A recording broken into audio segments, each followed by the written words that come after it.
आइए जानते हैं आज की प्रमुख अंतर्राष्ट्रीय खबरों को। इससे पहले एक नजर आज की हेडलाइंस पे। एसआईआर के लिए आम मतदाताओं में उत्साह, सियासी दलों की निष्क्रियता पर उठ रहे सवाल।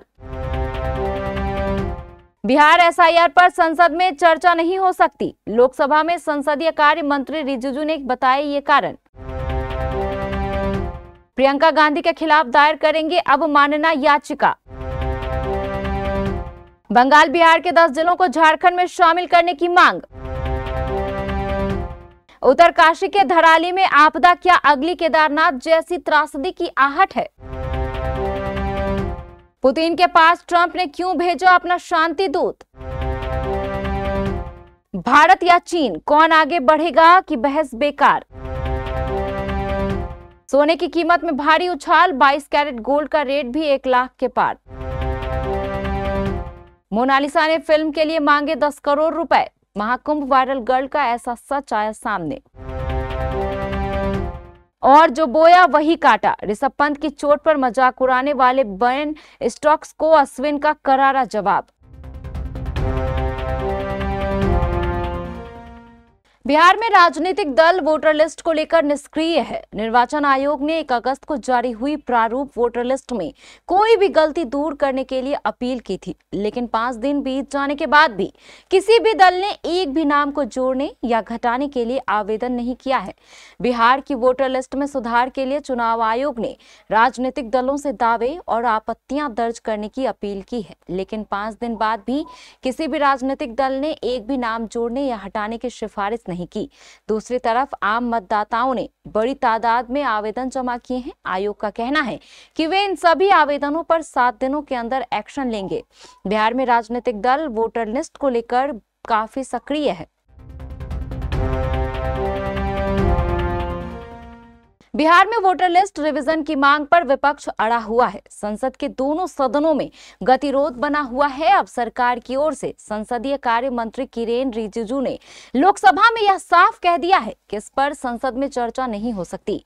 उन्होंने इसके पीछे कारण भी गिनाए हैं। बिहार में वोटर लिस्ट रिवीजन के मुद्दे पर संसद में संग्राम जारी है। विपक्षी दल एसआईआर पर चर्चा की मांग करते हुए दोनों सदनों में हर दिन हंगामा कर रहे हैं। विपक्ष एसआईआर पर चर्चा की अपनी डिमांड पर अड़ा हुआ है। संसद से सड़क तक सरकार को घेर रहा है। वहीं अब सरकार ने भी साफ कर दिया है कि बिहार में वोटर लिस्ट रिवीजन के मुद्दे पर संसद में चर्चा नहीं हो सकती है। संसदीय कार्य मंत्री किरेन रिजिजू ने बुधवार को लोकसभा में नियमों का हवाला दिया और कारण भी गिनाए। किरेन रिजिजू ने कहा कि बिहार में एसआईआर का मामला सुप्रीम कोर्ट में लंबित है। संसद के नियमों के मुताबिक किसी ऐसे विषय पर यहाँ चर्चा नहीं हो सकती जो कोर्ट में लंबित हो। उन्होंने सदन के नियमों का भी उल्लेख किया और कहा कि चुनाव आयोग एक ऑटोनोमस बॉडी है। संसदीय कार्य मंत्री ने कहा, निर्वाचन आयोग जैसी ऑटोनोमस बॉडी के कामकाज से संबंधित किसी भी विषय पर संसद में चर्चा नहीं की जा सकती।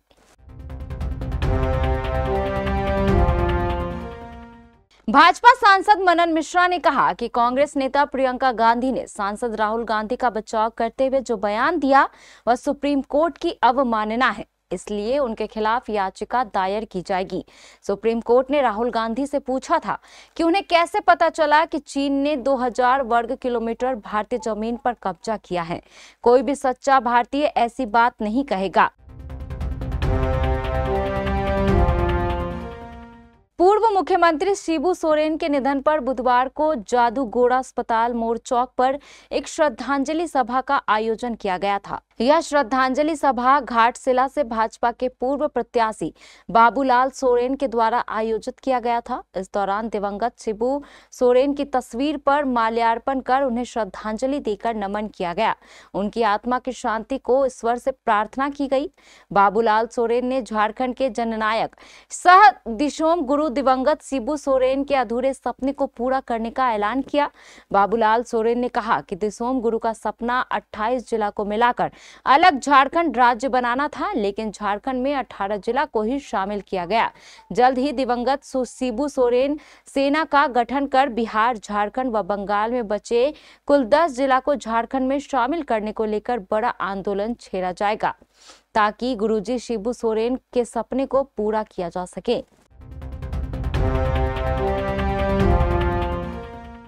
उत्तराखंड के उत्तरकाशी जिले के धराली क्षेत्र में आई प्राकृतिक आपदा को लेकर आईआईटी रुड़की के वैज्ञानिकों ने चेतावनी दी है। उनका आंकलन कहता है कि यह घटना कई मायनों में 2013 की केदारनाथ त्रासदी जैसी दिख रही है। हालांकि दोनों आपदाओं के पैदा होने की वजह अलग-अलग कारणों से हुई है, लेकिन इनमें कुछ अहम समानताएं हैं जिन्हें नजरअंदाज नहीं किया जा सकता। क्या इतिहास दोहरा रहा है? आईआईटी रुड़की के हाइड्रोलॉजी विभाग के वैज्ञानिक डॉक्टर अंकित अग्रवाल के अनुसार धराली में जो आपदा आई है वह मानसून सीजन में हुई है। जैसे केदारनाथ में 2013 की विनाश लीला भी जून के मानसून में हुई थी। दोनों आपदाएं उत्तराखंड के संवेदनशील हिमालयी क्षेत्र में हुई, जहां 2013 में केदारनाथ त्रासदी ग्लेशियर के फटने और अलकनंदा मंदाकिनी नदियों के उफान के कारण आई थी। वहीं 2024 की धराली आपदा का मुख्य कारण बादल फटना माना जा रहा है।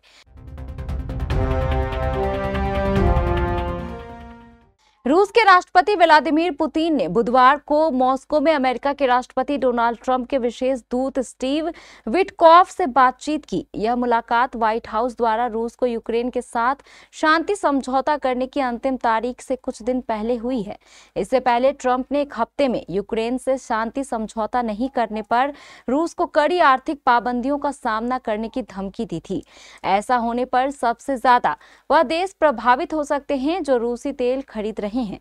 क्रेमलिन ने इस बैठक के बारे में और कोई विवरण तुरंत उपलब्ध नहीं कराया। पहले विटकॉफ ने सुबह जल्दी पार्क में सैर की, जो क्रेमलिन से कुछ कदम दूर है, और वहां उन्होंने रूस के राष्ट्रपति के निवेश और आर्थिक सहयोग दूत किरिल दिमित्रिएव के साथ समय बिताया। अमेरिकी राष्ट्रपति डोनाल्ड ट्रंप बीते कुछ दिनों से भारत को लेकर आक्रामक है। अमेरिका की ओर से भारत के सामानों पर टैरिफ लगाने और भारतीय अर्थव्यवस्था को नुकसान करने की धमकियां दी गई।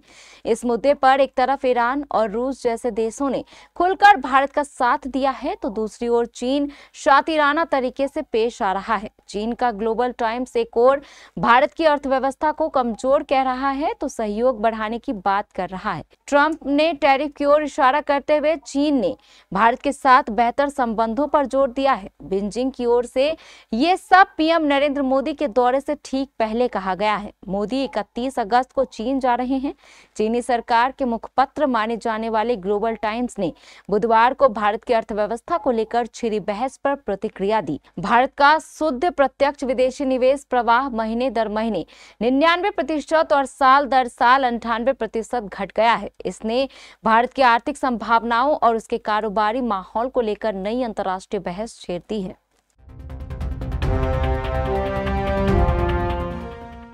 भारतीय सर्राफा बाजार में सोना चांदी की कीमत में आज 6 अगस्त 2025 को उछाल देखने को मिला है। 999 शुद्धता वाले 24 कैरेट सोने का रेट 1,06,72 रुपए प्रति 10 ग्राम, जबकि 999 शुद्धता वाली चांदी की कीमत 1,13,576 रुपए प्रति किलो है।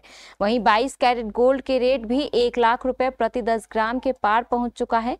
भारतीय सर्राफा बाजार में आज बुधवार 6 अगस्त को सोना चांदी की कीमतों में काफी उछाल देखने को मिला। 24 कैरेट का 10 ग्राम शुद्ध सोना 98,000 रुपए के पार है, तो वहीं 999 शुद्धता वाली चांदी की कीमत 1,13,000 रुपए किलो से अधिक है।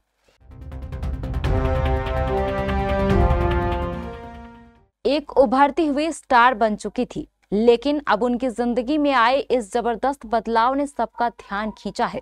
न सिर्फ उनका लुक बदला है, बल्कि उनके बोलने और पेश आने का अंदाज भी अब पूरी तरह प्रोफेशनल हो गया है। हाल ही में रिलीज हुए मोनालिसा के म्यूजिक वीडियो ने सोशल मीडिया पर जबरदस्त तहलका मचाया है। मोनालिसा अब सिर्फ एक इंटरनेट सेंसेशन नहीं है, बल्कि एक एक्टिव एक्ट्रेस भी बन चुकी हैं।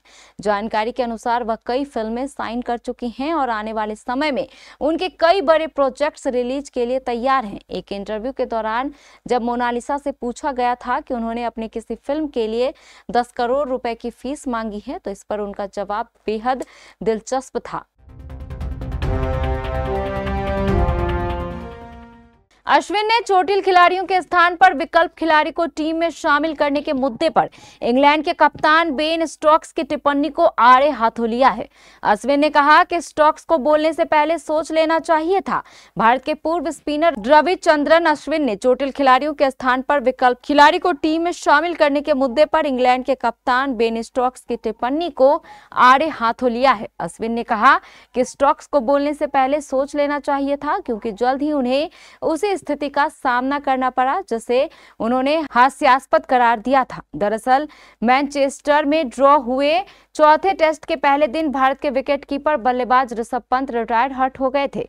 स्कैन में उनके दाहिने पैर में फ्रैक्चर पाया गया, लेकिन इसके बावजूद वह अगले दिन मैदान पर लौटे और बल्लेबाजी की।